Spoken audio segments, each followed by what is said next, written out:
Asia.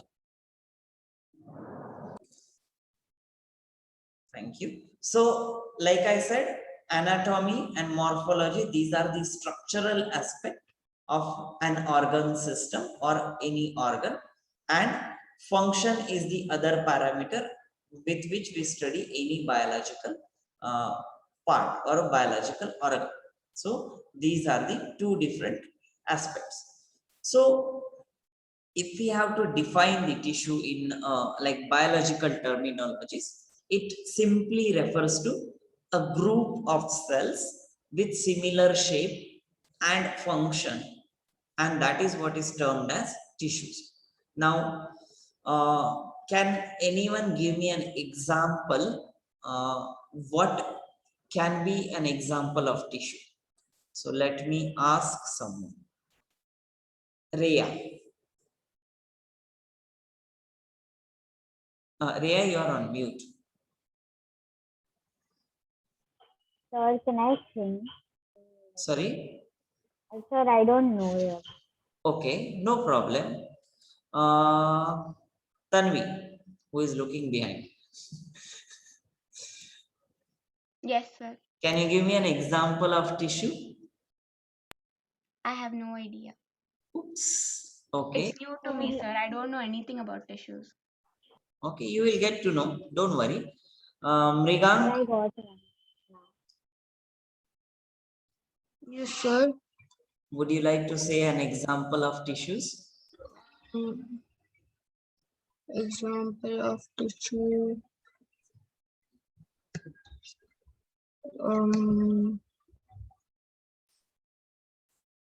Sir, I don't know. Okay, no problem. Sir, I got one now. I got. Sorry, what did you say, Ria? Sir, I got one now. Yeah, Like a connective tissue. yeah. What do you know about connective tissue? Where are they present? They're present in mostly every organ to like connect other tissues and like different organs. Correct. So connective tissue is one example. Very good. I guess Rajiv has raised hand. Yes, Rajiv. Yes, sir. Tissues are part of cells. Sir. Now I will give you two statements. Are tissues part of cell or cells are part of tissues? Sorry, sir, I got confused. Cells are part of tissues. Sir, but they're bone tissues. Right. Bone is also kind of a tissue. Sir, Yeah. sir, I know one muscle tissue. Yeah, correct. Muscles are also tissues. They are called as muscular tissue. Nervous tissues, they are present in our brain and our spine. Yeah, correct. Nervous cells, when they are together, it will be called as nervous tissue. That is perfect. Any other tissue anyone knows? There are so many. You just think of the body parts and then you should be able to answer this question.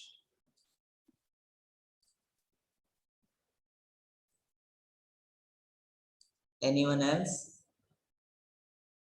What do you think of your blood vessels?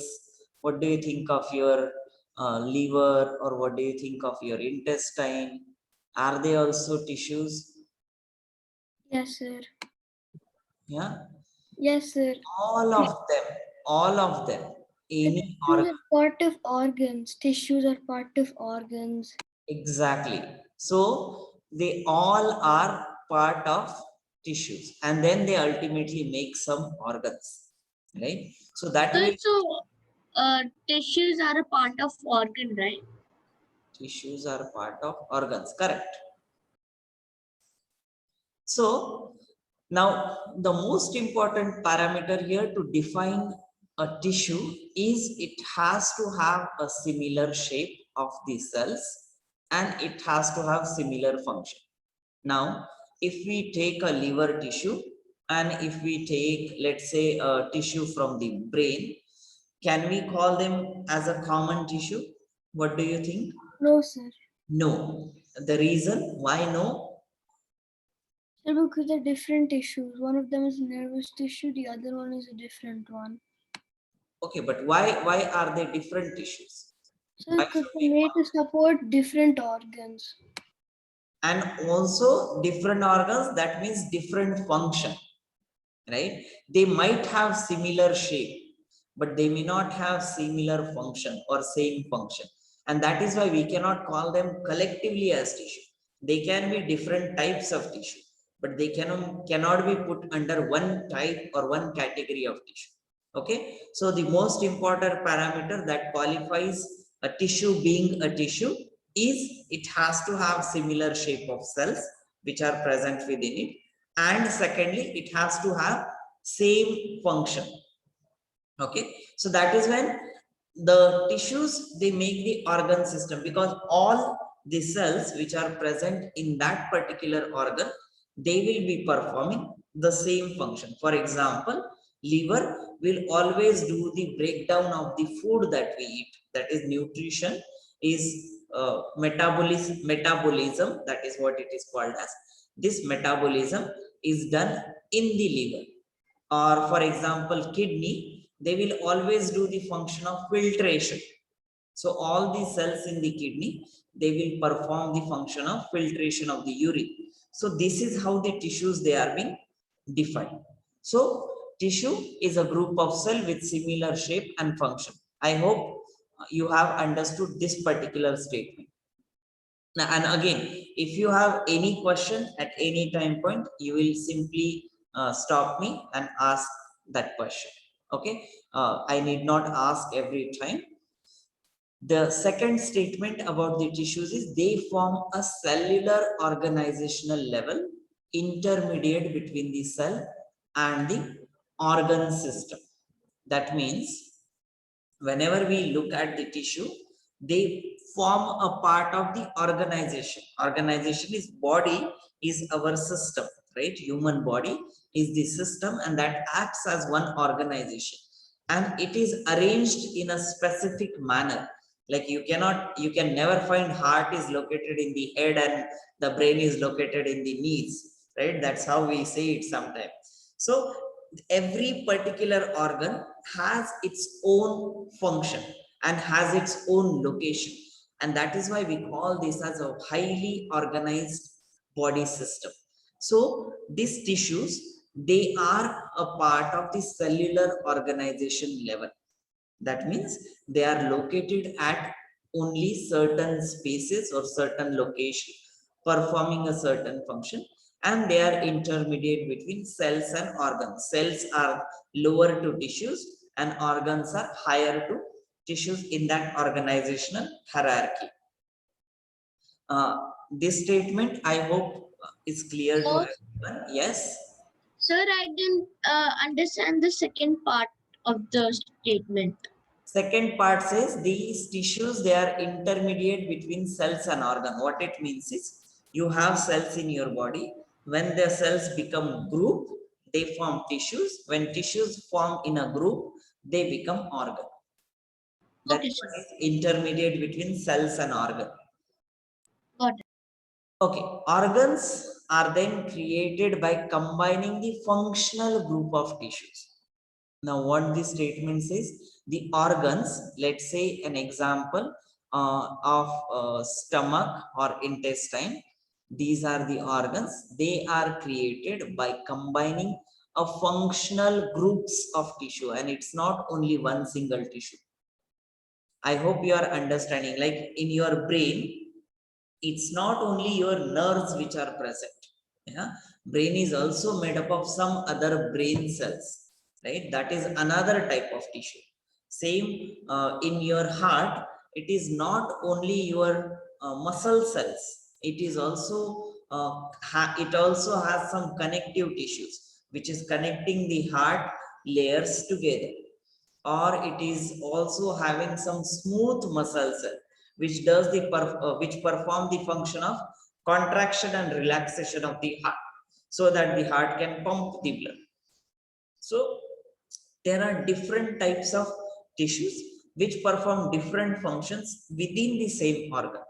Also, for example, in your stomach, there is a type of tissue which will secrete the acid. There is a type of tissue which will cause the smooth muscle like action of contraction and relaxation, so that the churning of the food happens in the stomach. Churning of the food is kind of mixing with the acid, right? How you have a tumbler on the roadside when there is construction field, they mix the cement and water and some sand. That is tumbler. Our stomach is also like a tumbler, though it doesn't rotate completely, but it has contraction and relaxation ability, so that the food can be mixed with the acid and it can be broken down further. So that way there are two different types of tissue, that one secretes acid and the other does the contraction and relaxation like muscles. So each of the organ has a group of cells which perform one type of function and has other group of cell which perform other type of function. That is, each organ is made up of different tissues, that is functional groups of tissue, and not just only one type of tissue. Any question here? Anyone has any question? Have you understood this part? Okay. Yes. So then the few of the new terminology that exist. One is called as histology, that is study of the tissue. Histology refers to study of the tissue. Its biology is like study of living things. Similarly, So can you type it in chat? it's there on the screen and it's Oh. highlighted. The study of the tissue is known as histology. Histo means tissue, logy means science or study. So histology, that is the study of this tissue. Now what do you have to study in the tissues? You can study their structure of the cells. You can study the components of the cells or how they are arranged in particular tissue and so on. That becomes the histology part. And study of disease related to the tissues is known as histopathology. Histo is again a tissue. Pathos, this is the word related to disease. It is Latin or Greek word, P-A-T-H-O-S. Pathos. In here it is combined together, so it becomes pathology. But pathos and logos, these were the two words which are combined here. So histopathology, that means study of diseases related to the tissues. Now, for example, cancer is a group of cells which are uncontrolled growth and they show some cancer markers. That is how the cancer is defined. Now, these group of cells, they ultimately are a part of tissue and it is a type of disease. So when we study this disease of a particular tissue, we call it histopathology. Okay. Any question in these two terminologies? Anyone? I hope you are following, and if you have any questions, you will be asking as well. Okay, so moving forward now, how do people usually study this histology and histopathology? So you might have heard sometimes in the pathology laboratories where we give our blood sample or urine sample. Similarly, they also get tissue sample. So let's say, for example, I have a brain tumor and the doctor operate it and doctor wants to confirm that if it is really a brain tumor or brain cancer, in short, then what they will do is they will take out a part of that tissue after the operation, that is surgical operation, and then they will put it in the paraffin wax like material. So what the diagram that you see at the bottom of the slide is the tissue embedded within the wax, which is paraffin block. Paraffin is a type of wax like material, and in that wax like material the tissues will be embedded. So what you usually do is you melt this wax and you slowly put the tissue as soon as the wax is about to get solidified, and you put the tissues in a horizontal plane so that the tissue can be studied later. And then after this becomes solid, So the tissue gets fixed inside that paraffin box. Otherwise, the human tissues, they are little slimy, right? If you ever had look at some of the videos or some of the pictures, they are kind of slimy and they are not rigid structure. So to make them rigid, they have to be fixed into a wax-like structure. And that is why this paraffin block method is used. So after these blocks are prepared, they are sliced into very thin layers, like almost less than a millimeter or few micrometers. And these are special equipments which are being used for this slicing, like how you do a slicing of the bread. That's exactly, just not so thick, but it just done in the same way, where the surgical blades are being used to slice off, and there are automated instruments as well to slice these paraffin blocks along with the tissue. So what you get is a slice of tissue, and that you go and observe under microscope and look at the structural arrangement of the tissue. So that is the histology and histopathology, and the way to study that is using the paraffin block. Does anyone have any question? No, sir. Yes. So they put the tissue in the paraffin block just to understand it and examine it. Yeah, right.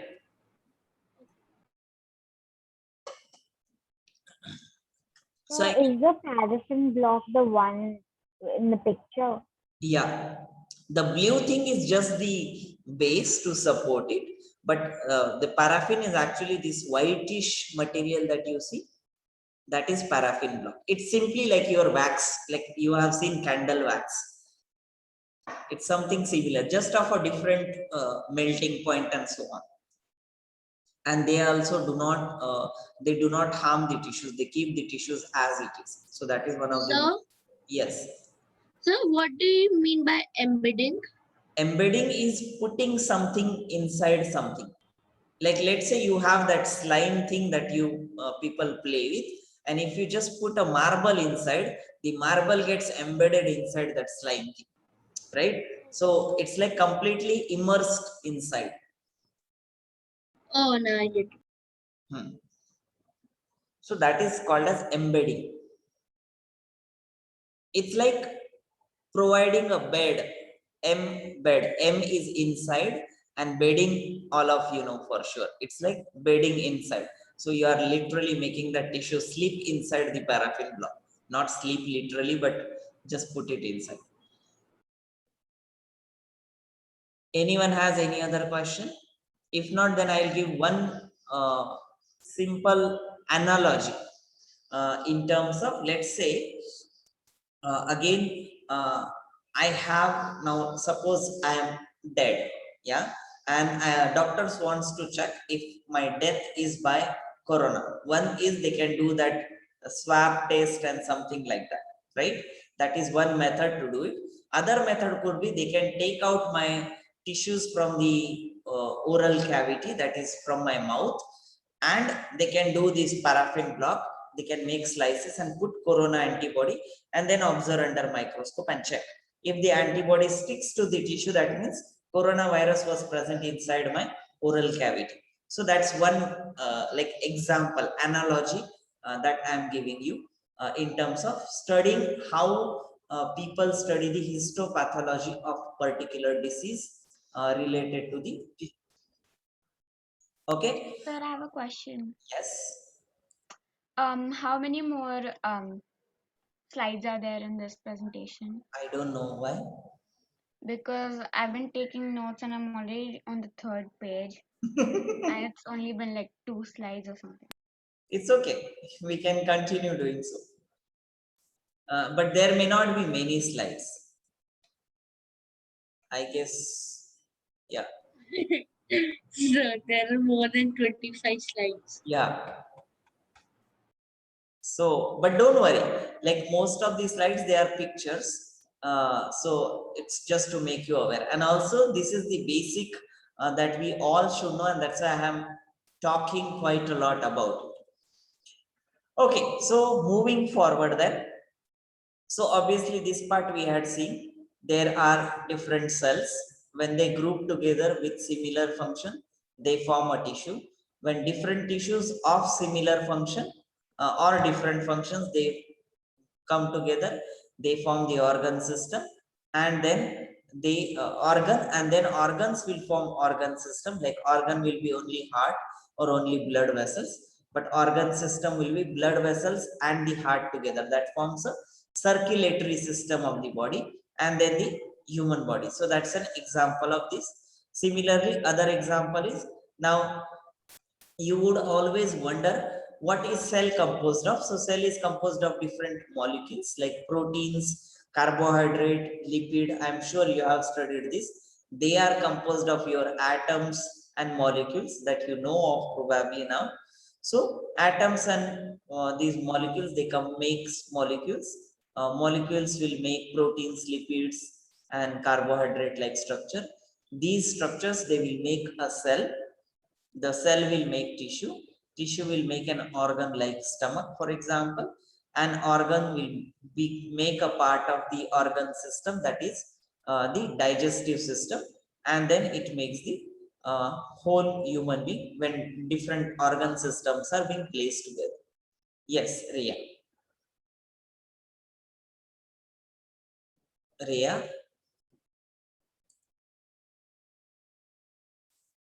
Where is Ria? Okay, I guess she got disconnected.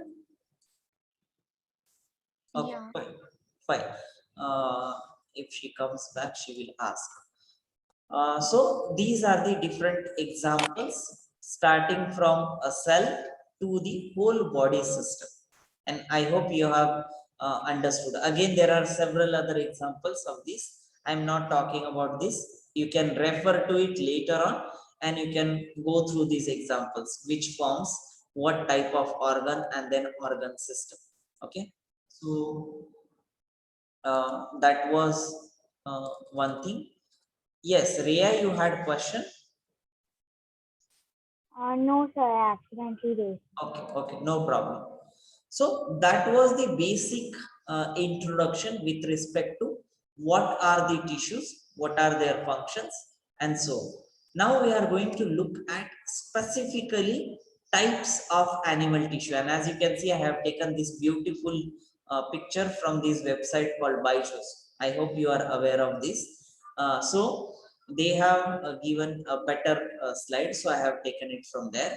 So there are 4 different types of tissue. Now again, these names will be little like different than what you have usually heard. But in biology, these are most commonly used words. The first type is called as epithelial tissue. Epithelial tissue. It is pronounced in one like epithelial. I'm just breaking it down so that you can hear it clearly. Then second is nervous tissue. This everyone is aware. Muscle tissue, again everyone knows. And connective tissue, again everyone knows. So these are the 4 types of animal tissue. We are talking specifically of the animal tissues. Be aware of that, not the plant tissues as of now. So epithelial tissue, nervous tissue, muscle tissue, or it is also called as muscular tissue, and the connective tissue. Muscle and muscular is the same thing. And the fourth one is connective tissue. So these are the 4 types of different tissues which are present in our body. Apart from these 4, you will not find any other type of tissue in our body. So whether you talk of kidney, whether you talk of heart, whether you talk of brain or leg, any of these organs, they will always be composed of these different tissue material. Either in combination, let's say for example, brain will have nervous tissue, it will have some blood vessels, so obviously it will also have muscle tissue.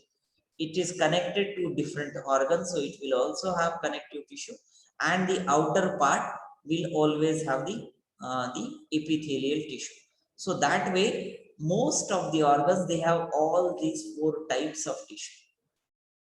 All the organs, they are surely innervated. That means they all have sensation because of the nervous tissue being present. They all have blood vessels, so they will be always having muscle tissue. They will all have outer and inner sides of that particular organ. So again, they will all have epithelial tissue, and because they are present in the vicinity of some organs, so they will have connective tissues as well. So most of your organs within your body, they will have this, all these 4 types of tissues. Okay, so these are the 4 types. We will be looking at individually these types of tissue, but I guess we will do that in the next class. In the meanwhile, we will just look at the basic introductory like statements about this animal tissue. Like I said, they are grouped into 4 types: connective, muscle, nervous, and epithelial tissue. Now the collection of these tissues are joined in a structural units. What does it mean? Now this statement looks very complicated, but it's very simple. That what it means is, let's say different types of tissues, they are put together in this structure. That is what is the first part saying. The collection of tissues, they are joined in structural units. That means a connective tissue being put together with nervous tissue being put together with the muscle tissue. That is the structural unit of the collection of tissues to serve a standard function of the organ. And why is it collection of the tissue? Is because that particular organ, which has this different structural tissues, has to perform certain function, and that is why they are being put together for a certain function. The primary purpose of these 4 types of tissue differs depending on type of organism. And like I said, not all the organisms, they have similar tissues. They can be of same category, but the function will always differ from animal to animal or organism to organism.